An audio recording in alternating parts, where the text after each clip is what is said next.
हरे कृष्ण कृष्ण कृष्ण हरे हरे, हरे राम राम राम हरे हरे।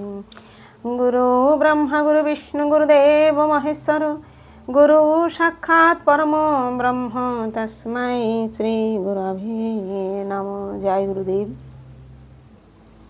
पाठ करছি श्रीमद् भागवत गीता विभूति योग दशम अध्याय श्लोक नम्बर 27।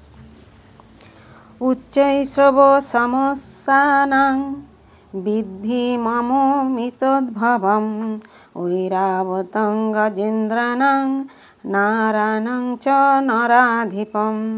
उच्चैश्वरे श्रवसम उच्चैश्रवा অসানাম অশ্বদের মধ্যে বিদ্ধি জানবে মাম আমাকে অমৃতদ্ভবম সমুদ্র মন্থনের সময় উদ্ভূত ঐরাবত গজেন্দ্রানাম শ্রেষ্ঠ হস্তিদের মধ্যে, নরানাম মানুষদের মধ্যে, চ মানে এবং, নরাধিপম রাজা। অনুবাদ।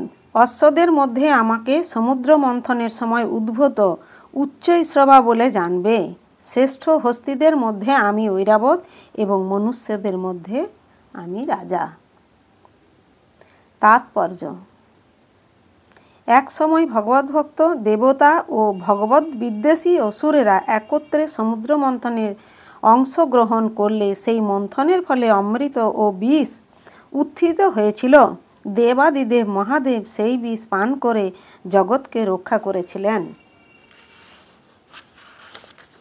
আর অমৃতের থেকে অনেক জীব উৎপন্ন হয়েছিল, যার মধ্যে ছিল উচ্চৈশ্রবা নামক একটি দিব্য অশ্ব এবং ঐরাবত নামক একটি দিব্য হস্তি।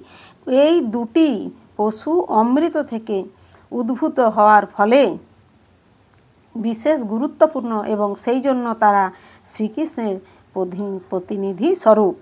মনুষ্যদের মধ্যে রাজা শ্রীকৃষ্ণের প্রতিনিধি, কারণ শ্রীকৃষ্ণ জগতের পালনকর্তা এবং রাজারা দৈব গুণাবলীতে গুণান্বিত হওয়ার ফলে তাদের রাজ্যের পালনকর্তা রূপে নিয়োজিত।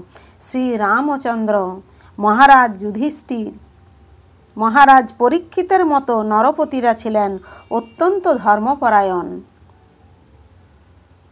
তাঁরা সর্বক্ষণ তাদের প্রজাদের মঙ্গলের কথা চিন্তা করতেন। বৈদিক শাস্ত্রে রাজাকে ভগবানের প্রতিনিধি স্বরূপ বর্ণনা করা হয়েছে। আধুনিক যুগে ধর্মনীতি কলুষিত হয়ে যাওয়ার ফলে রাজতন্ত্র ধীরে ধীরে ক্ষয়প্রাপ্ত হয়ে অবশেষে সম্পূর্ণরূপে লুপ্ত হয়ে গেছে। এটি অনস্বীকার্য যে পুরাকালে ধর্মপরায়ণ রাজাদের তত্ত্বাবধানে প্রজারা অনেক বেশি সুখী ছিল। হরে কৃষ্ণ কৃষ্ণ কৃষ্ণ হরে হরে, हरे राम राम राम हरे हरे। जय गुरुदेव, जय गुरुदेव, जय गुरुदेव।